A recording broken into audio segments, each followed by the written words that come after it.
السلام عليكم ورحمة الله تعالى وبركاته حبيبتي، واش راكم؟ راكم ان شاء الله كما تكونوا ملاح كيما راكم تشوفوا غالياتي. اليوم جبت لكم السلطان الميداء، اليوم جبت لكم مقروط الكوشه البنات.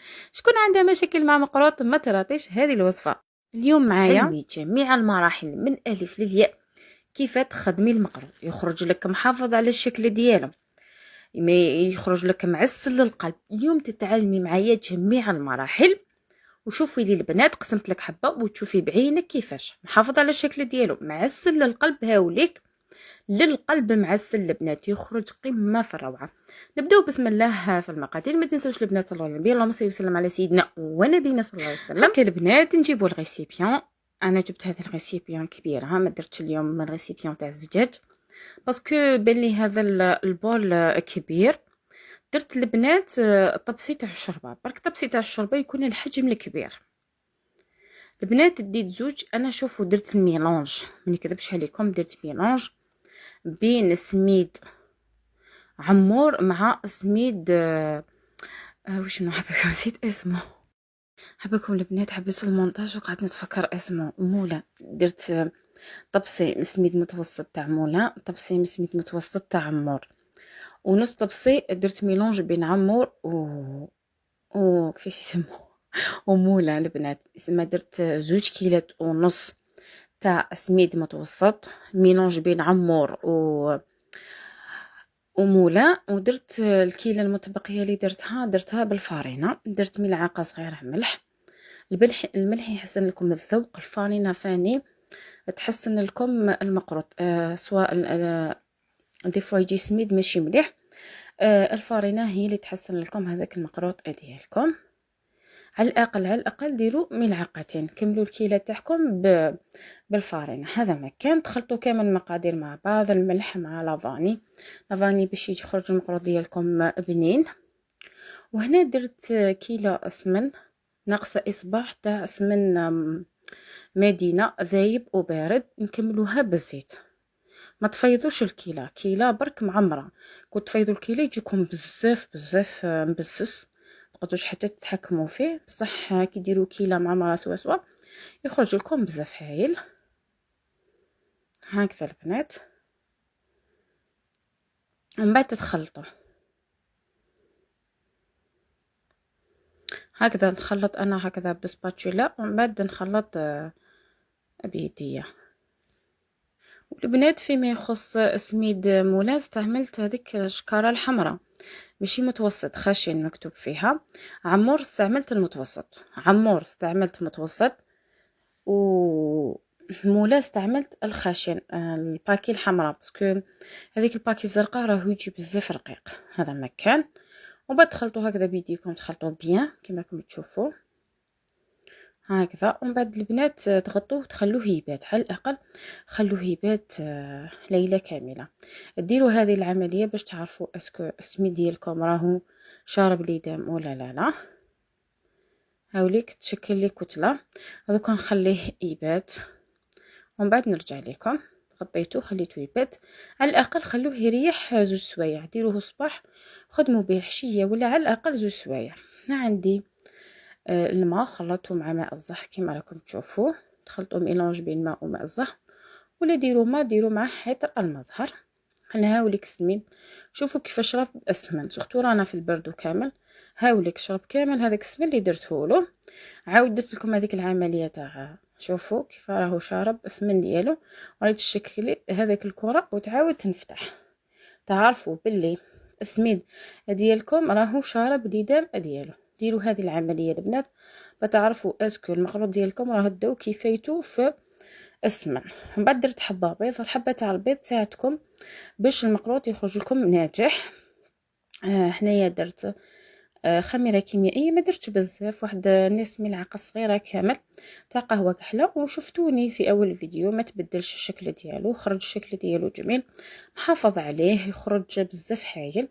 جربوا المقروط بهذه الطريقه. المقروط رانا نديروا له هذو الاضافات باش يخرج لكم ناجح من اول مره. اي وحده تعتمد هذه الطريقه يخرج لها ناجح، باسكو على بالكم السميد بكري كان السميد بزاف هايل، درك النوعيه تاع السميد تشريها اليوم غدوه ماذا كيتبدل النوعيه ديالو. هذو الاضافات نديروهم باش تنجحوا في الوصفه، سورتو الوحده مبتدئه تنجحي فيه من اول مره. ديروا الماء على دفعات، هذه ثان اهم عمليه، لازم الماء ديريه على دفعات، ليش كامل على ضربه، باسكو نديروه كامل على ضربه العجينه تجرى لكم. ديروه وخلطوه حتى تولي لكم، لازم تكون عجينه طريه ماشي ناشفه، تكون عجينه طريه وما تخلوها تريح. هذه اهم مرحله، لازم المقروط يريح على الاقل على الاقل، خلوه حتى لساعه باش تعرفوا اسكو تزيدوا له الماء ولا لا. لصتوه نشف زيدوا له الماء، لا مصتوش نشف اخدموا به. دوكا نديروا الحشو. عندي 2 كيلات لوز مطحون رقيق، كيلة جوز مع كيلة ناقصه اسبوعين تاع سكر. ما تعمروش الكيله بزاف، نقصوا دائما في السكر. حنا 2 كيلات لوز مطحون بقشورو، كيله جوز، كيله ماشي معمره تاع سكر. نعاود نديرهم في الاشواغ، نعاود نطحنهم. اللوز كونوا طاحنينو رقيق كيما طعامو كامل. تقدروا ثاني ديروا كيلة ونص لوز مع كيلة ونص جوز، ثاني يخرج لكم بزاف بنين، يخرج لكم منكه بريحه الجوز. هنا درت ملعقه سمن، لا درتي بالكاوكاو بنفس الطريقه، تحبوا ندير لكم الوصفه بالكاوكاو ندير لكم. درت ملعقه سمن وطميت بالماء الزهر. لا درتي كاوكاو تحكمي داك الكاوكاو ديالك كي تشريه، احكميه، ديريه في الكوشه، خليه واحد 10 دقائق هكاك، 5 دقائق ليسونسيال كل وحده والكوشه ديالها. ديريه كامل من الفوق، ما تخليش يتبدل اللون ديالو، برك تنحلو ديك الخضوريه تنحيها تطحنيه. ديري نفس العمليه، 3 كيلات كاوكاو مع كيله ناقصه اسمعي تاع السكر. برك ديري عطر اللوز وديري لافاني، لازم عطر اللوز المر ولا الحلوب باش نحيلو ديك البنه تاع الكاوكاو. هنا ما درتش لافاني مع الجوز باسكو نكهه الجوز لا غنى عنها بلا ما نديروا لها اي نكهه. ومن بعد بلات لي عجينه خليتها تريح، على الاقل خلوها تريح ساعتين على الاقل على الاقل، خلوه يريح. ما من الحشو ديروه في الليل وخدموا به غدوه من داك الصباح. الحلويات الجزائريه لازم كل حاجه تريح، العجينه تريح، الحشو يريح، كي نحطوهم في الصينيه يريحوا. هنا وزنت لي بول تاع الحشو 50 غرام كيما شفتوني، وزنتهم كامل. شوفوا انتوا وزنوا كامل لي بول ديالكم، ومن بعد باش تبداو تصنعوا، ومن بعد وزنوا الحشو باش تبداو تصنعوا. هنا وزنت الحشو 12 غرام، نتوما تقدروا تلحقوا حتى 15 غرام. انا هذا واش كان عندي حشو وزنته. البنات انا درت 50 حبه هكذا. ومن بعد تفتحوا العجينه، ديروا الحشو في الوسط، تغلقوا هكذا بيان، تنحوا كامل هذاك الهواء وتحطيه في طبسي واحد اخر. لازم تنظمي هكا العمل ديالك، تحكمي العجينات، توزنيها كامل، من بعد توزني الحشو. ولازم دائما تغطوا العجينه ديالكم. قلت لكم ولا لقيتوا العجينه ديالكم نشفت لكم، زيدوا لها داك الخليط تاع الماء مع ماء الزهر. لازم تكون هكذا عجينه طريه، لازم توري لكم كيما راكم تشوفوا البنات، هكا تجيكم هكذا ليس ملساء، هي ليس. ومن بعد تديروا هكذا كيما شفتوني، تشكلوهم هكذا ديبول. ومن بعد نبداو نشكلو في الحبات ديالنا بعد ما نكملوهم كامل هكذا وتغطيوهم. انا حتى نكملهم كامل باش نبدا نطيب. ومن بعد هنا تجيبوا هادو ليمول، هادو ليمول كامل عندنا، تجيبوهم هكذا حطوهم. ومن بعد تبداو تحطوا لي بول ديال المخروط ديالكم هكذا. نبداو نحطوا نعاودوا كامل نكوروهم باش كي نديروا الشكل ديالهم يخرج جميل. هذا الموديل تاع المقروط بزاف هايل، ناجح من اول تجربه. عندي بزاف اشاك فوا نديرو في تيك توك، وكامل بزاف بنات لاقى رواج كبير في التيك توك، وكامل جربوه ونجحت معاهم الوصفه. اللي تحب تزور تيك توك تاعي مطبخ عبد الرحيم هكذا، واللي حبت تزور لاباج تاعي فين مطبخ عبد الرحيم، زوروا لي زوروا التيك توك ديالي والفيسبوك ديالي، تلقاو الوصفه، تلقاو البنات اللي جربوا الوصفه. بعد تجيبوا هذا الطابع هكذا وتطبعوه. كاين هذا الطابع فيه 4 اشكال، كاين انا شكلين وما عرف ندير بهم، ندير هذا الشكل ندير شكل واحد اخر، ويتباع غير 15,000 ماشي غالي. بعد تشكلوا هكذا، تبداو هكذا تشكلوا فيهم. تجيبوا حبه لوز ديروها هكذا مايله، ونديري شغل حبه تاع الزيريات. انا نحبو يخرج الشكل تاعو بزاف جميل ويبقى محافظ على الشكل ديالو كيما شفتوا في اول فيديو.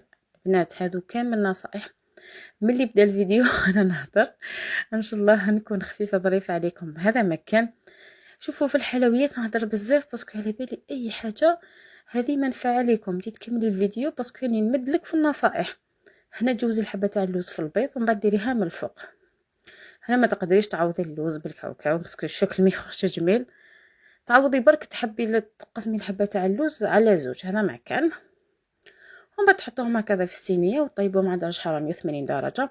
شوفوا لي الشكل ديالهم شحال جميل كما قلت لكم. من بعد طيبوهم على درجه حراره 180 درجه. كي تشوفوهم احمروا لكم من تحت هبطي سنيوه كامل من تحت وشالي لها من الفوق، خليهم يزيدوا يحمروا من الفوق.